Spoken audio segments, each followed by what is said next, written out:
அண்மைச் செய்தி.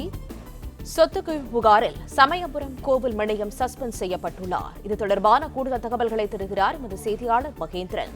மகேந்திரன், முழு விவரங்கள் என்ன?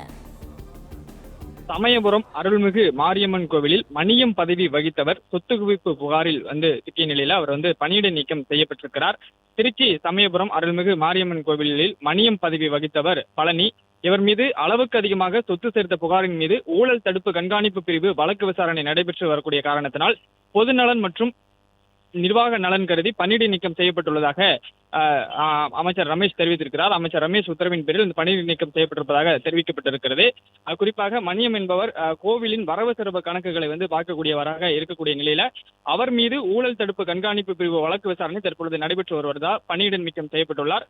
மேலும் வடபழனி முருகன் கோவிலில் சில தினத்திற்கு முன்பு அமைச்சர் ரமேஷ் ஆய்வு மேற்கொண்டிருந்தார். அமைச்சர் ரமேஷின் ஆய்வின் போது பல்வேறு புகார்கள் அந்த கோவில் நிர்வாகத்தினர் மீது தெரிவிக்கப்பட்டிருந்தது. குறிப்பாக கோவில் உள்பிரகாரத்திற்கு தரிசனத்திற்கு பொதுமக்களை அனுமதிப்பில்லை, பக்தர்களை அனுமதிப்பதில்லை என்று பல்வேறு குற்றச்சாட்டுகளை அமைச்சர் ரமேஷிடம் மக்கள் தெரிவித்திருந்தனர். இந்நிலையில் நிர்வாக ஒழுங்கின்மைகள் கடைபிடிக்கப்பட்ட காரணத்தினால் இளநிலை உதவியாளர் ஹரி கோவிந்த் என்பவர் பணியிடை நீக்கம் செய்யப்பட்டிருக்கிறார். சமயபுரம் கோவிலில் ஒருவர் பணியிடை நீக்கம் செய்யப்பட்டிருக்கக்கூடிய நிலையில சமீபத்தில் ஆய்வு செய்த வடபழனி கோவிலிலும் ஒருவரை பணியிடை நீக்கம் செய்து அமைச்சர் ரமேஷ் உத்தரவிட்டிருக்கிறார்.